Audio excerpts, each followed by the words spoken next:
like to introduce someone that is very special and loved by all of us in this room. Everybody, not if you or not, but we love us some Joseph.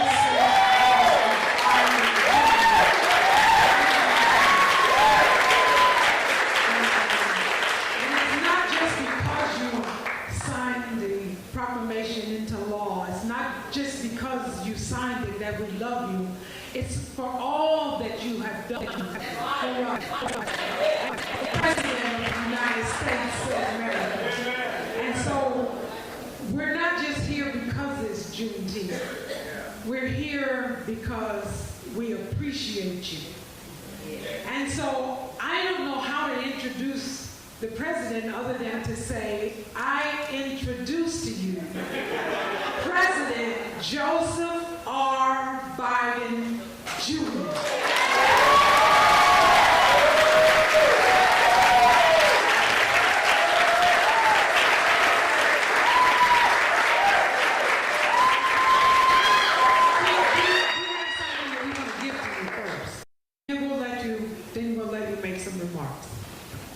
And so, President Biden, let me get here.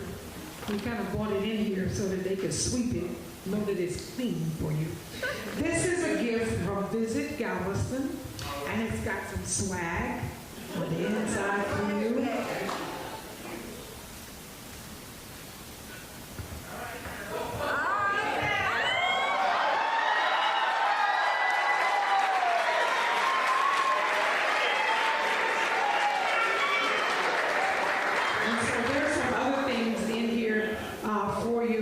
Some books and whatnot. But then we have some very special gifts that we would also like to present to you.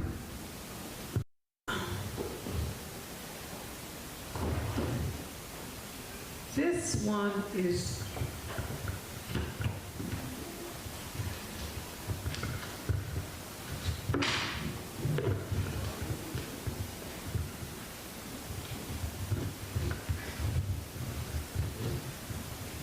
This reads, Galveston International Juneteenth Museum, President Joseph Biden Jr., Dr.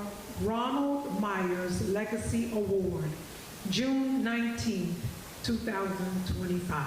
That's from the Juneteenth Legacy Foundation.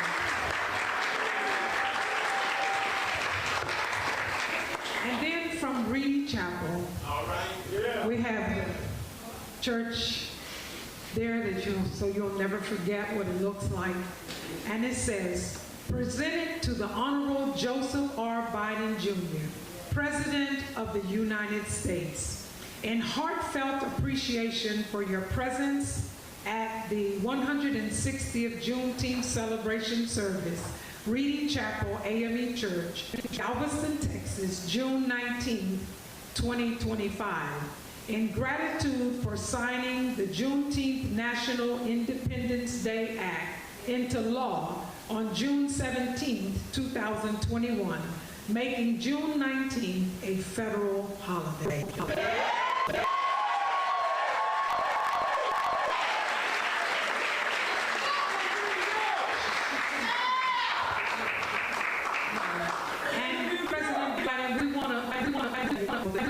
We have an astronaut that is a member of Reedy Chapel AME Church, and her name, he already knows, her name is Stephanie Wilson.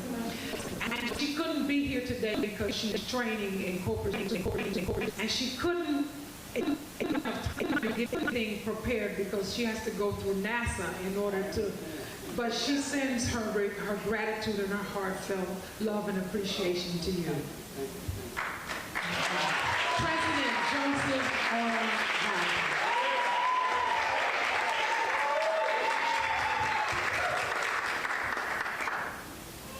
Well, my grandmother used to say, God love you too. Folks, it's a great honor to be here. Bishop by Reverend Patterson, Dr. Waters, presiding elder, members of the congregation, thank you for inviting me back. Well, I tell you what, it's not that hard to get anybody at once, but to get everybody back is a big deal. Folks, I just want to say something to the bishop.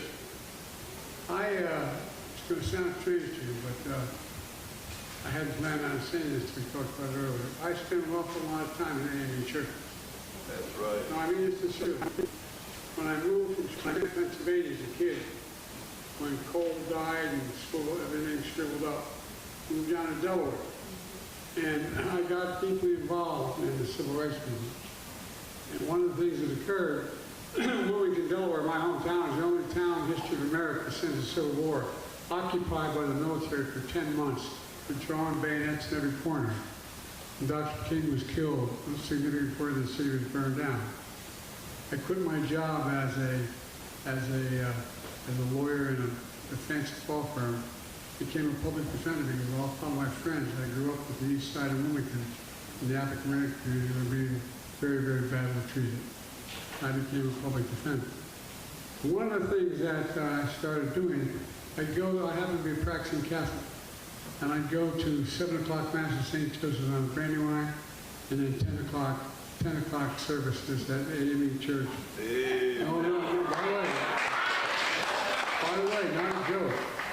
Bishop Beeman, who now is heading up the Bishop's Council, has told the bishop he knows the relationship. That's right. And that's right. Look, my whole being, particularly as a high school and college student, was formed by the black community. I come from an area where we're the third largest percent of African Americans in any state in the Union in Delaware.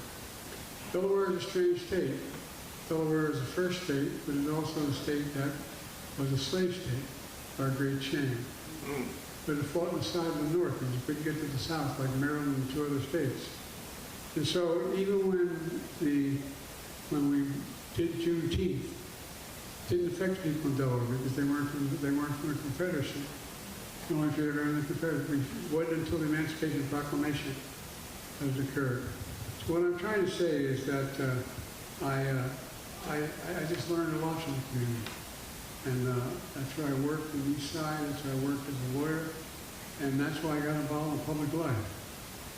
Mayor Brown, we talked a little earlier, and I thank you for the beautiful gift. I really mean it sincerely. And the Galveston City Council, I want to thank them as well. It's an honor to be here in a city where freedom rang out 160 years ago. 160 years ago. I often say, imagine what would have happened to the African American community without the black church. No, I'm serious. Just imagine what would happen.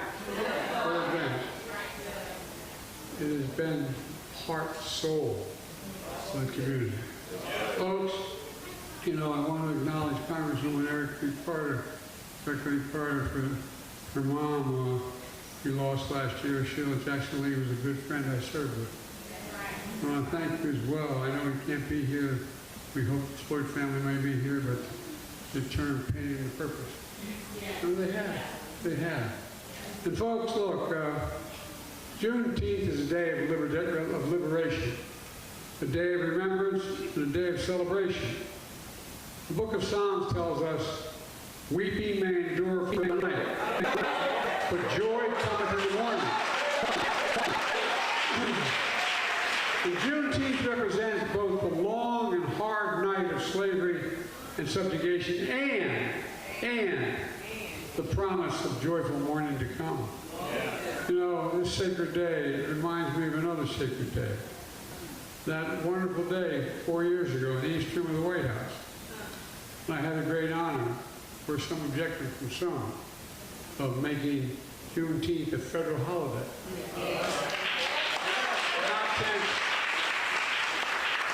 Not since Dr. Martin Luther King Jr. Day, the first holiday since then. Miss Opal Lee was there, grandmother of Juneteenth. Opal was determined that all Americans should know the profound weight and power of this day. And I was very proud to do that. I'm very proud to do that because, look, Black history is American history. I really think sometimes the community underestimates it. Now look, for nearly a decade, well, I won't do that. Well, look, let's not forget when Juneteenth was passed as law, okay?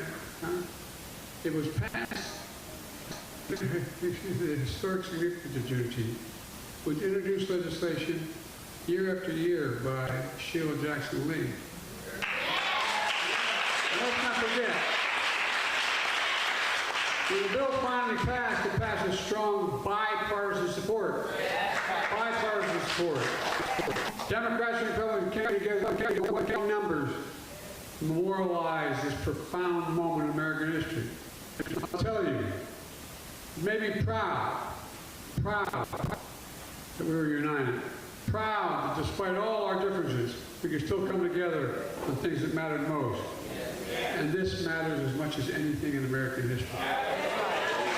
Because our federal holidays say a lot about who we are as Americans. That's right. What we celebrate says what we value.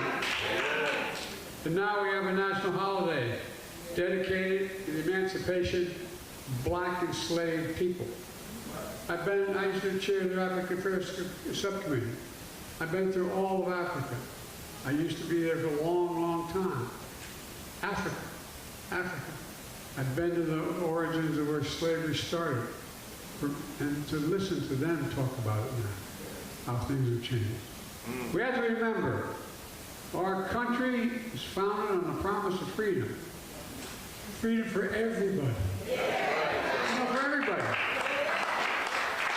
So the events of Juneteenth are of monumental importance to the American story.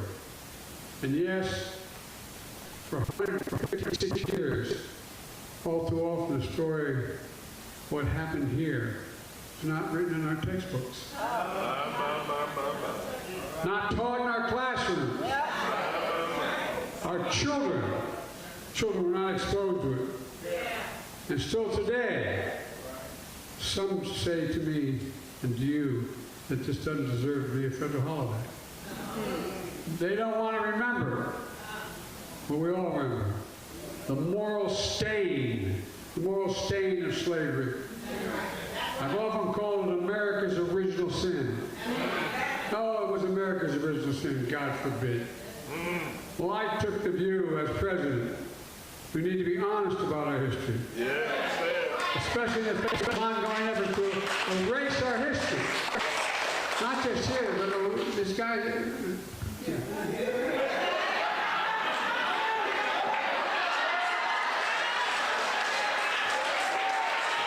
Too many people are trying to erase our history, especially in the face of ongoing efforts to erase history from our textbooks and our classrooms. I played a role in changing names of all those military camps that have slave names. What are we doing now? Restating those names.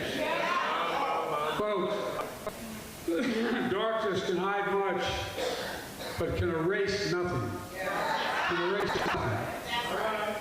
And only with truth can come justice and healing. Only with truth. But folks, I don't come here today to only commemorate the past. I come here because we know the good Lord isn't done with us yet.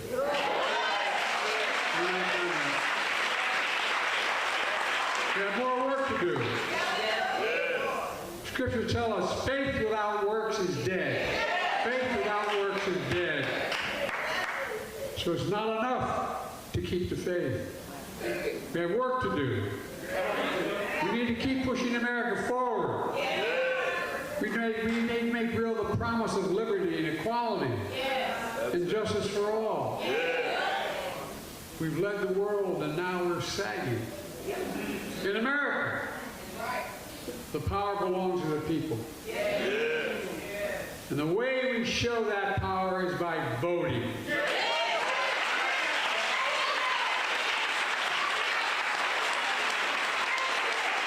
So in honor of Juneteenth, let's recommit to the most fundamental task of democracy. To stop those who try to make it more difficult to vote and help people register to vote. Let's reach out to our families, our friends, our neighbors, remind them how critical it is. Folks, by voting, anything is possible. Without voting in America, nothing is possible, my God. And folks, let me close with the words of our late friend and friend of mine, John Lewis. John said, freedom is not a state, it's an act. Freedom is not a state, it's an act. Today we celebrate the freeing of millions of people 160 years ago. The emancipation of enslaved black Americans. And by the way, as I said, when this was signed, became law, slaves in Delaware were still slaves because we fought inside the North that only dealt with the Confederacy. That's right. But it did not mark the end of America's work to deliver the promise of equality. It only marked the beginning. On the true meaning of Juneteenth, we have to continue to work toward that promise. That sounds corny to say, but I mean, think about it. Practical terms. We must continue to work toward the promise. We have to continue to act for freedom, democracy for America itself. And folks, let's remember who we are. We're the United States of America, God says. The United States of America. You've heard me say it many times in my career. There's nothing beyond our capacity when we act together. Nothing. And folks, I can tell you, I've known every major world leader in the last 30 years. I know them by the first name. I sat with them, I been with them. And they're wondering what's happening. They're wondering. I mean it sincerely. Without America leading the world in the basic values that the rest of the world belongs to, who's going to do it? So folks, I'd like you to, I just think, pleading, thinking these terms. We have much to celebrate. Let's get the hell to work and get more done. Thank you.